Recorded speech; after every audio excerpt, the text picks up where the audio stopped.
faut que nos concitoyens aient en tête que peut-être aurons-nous à vivre avec ce virus pendant des années, comme je l'avais dit d'ailleurs dès l'été dernier. Parce que même si on le maîtrise, bien peut-être qu'il faudra se vacciner chaque année, comme on le connaît pour la grippe.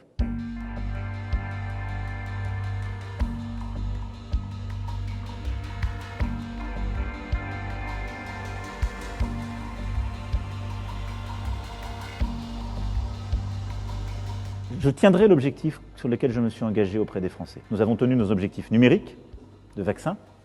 J'avais dit ce chiffre de 10 millions, on l'a fait à date. J'ai dit que nous proposerons un vaccin à tous les adultes d'ici à la fin de l'été. Nous le ferons.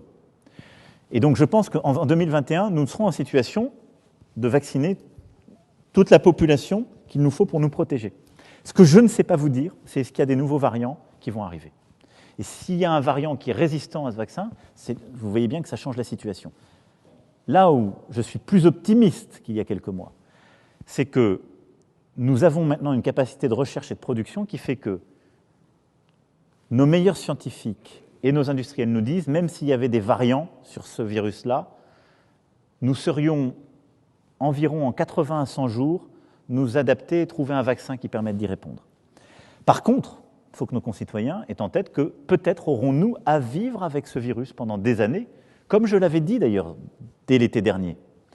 Parce que même si on le maîtrise, bien peut-être qu'il faudra se vacciner chaque année, comme on le connaît pour la grippe.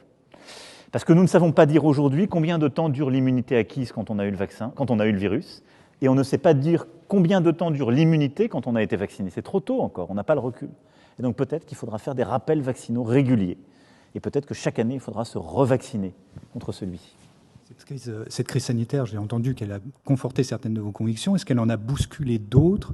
Et surtout, est-ce qu'elle a bousculé votre vision du monde? Et est-ce qu'elle va justement nourrir votre réflexion dans les prochains temps? Je crois qu'elle nous a tous transformés. Il a pu m'arriver de parler de réinvention, y compris pour moi-même. Je pense que nous nous sommes réinventés sans le savoir. Moi, j'ai toujours été prudent sur le fait que le monde allait être totalement différent le jour d'après. Personne ne sait le dire. Et nous sommes tous les mêmes avec nos qualités, nos défauts, nos habitudes. Et c'est la vie et c'est ainsi et c'est très bien. Par contre, je crois que cette crise, elle nous a touchés dans notre intimité et notre humanité. C'est-à-dire nous avons retrouvé l'expérience de la grande vulnérabilité. La peur pour nous-mêmes d'attraper le virus, et pour certains d'être gravement malades ou de mourir, et cette peur-là, et cette peur, quand elle est vécue comme un destin collectif, elle est d'une nature très différente. C'est-à-dire qu'on a vécu tous ensemble une pandémie, et dans l'histoire de notre humanité, on ne l'avait pas vécu depuis très longtemps avec cette intensité. On a revécu la vulnérabilité à l'échelle d'une société. Je pense que nous avons tous eu peur ensemble de tenir. Au printemps dernier, on était tous très, très humbles et avec cette peur, parce que c'était nouveau, parce qu'on ne savait pas jusqu'où ça allait. Et puis on a tous revécu une forme de vulnérabilité par rapport à l'organisation du monde. Quand il nous a manqué des masques, parce qu'on ne les produisait plus chez nous, et que nous nous étions habitués à les acheter à l'autre bout du monde, en se disant on n'en manquera jamais, d'ailleurs ça ne vaut plus rien. Quand on s'est aperçu qu'on pouvait peut-être être en risque de soigner ou de vacciner, parce que d'autres nous diraient « les miens d'abord ». Et donc oui, il y a une chose, j'ai jamais été un défenseur de la mondialisation heureuse et naïve, jamais. Dès le début de mon mandat, je suis un croyant dur de l'Europe et de l'idée européenne, mais j'y croyais parce que j'étais convaincu que le monde se durcissait. C'est pour ça que j'ai assumé ce concept de souveraineté européenne. Mais nous avons fait l'expérience durant cette crise du retour des égoïsmes nationaux, de manière très forte. Et je dirais pour moi, voilà, l'expérience de la vulnérabilité, le choix fort, assumé tous ensemble, de l'humanité, c'est-à-dire de la valeur de l'humain au-delà de tout.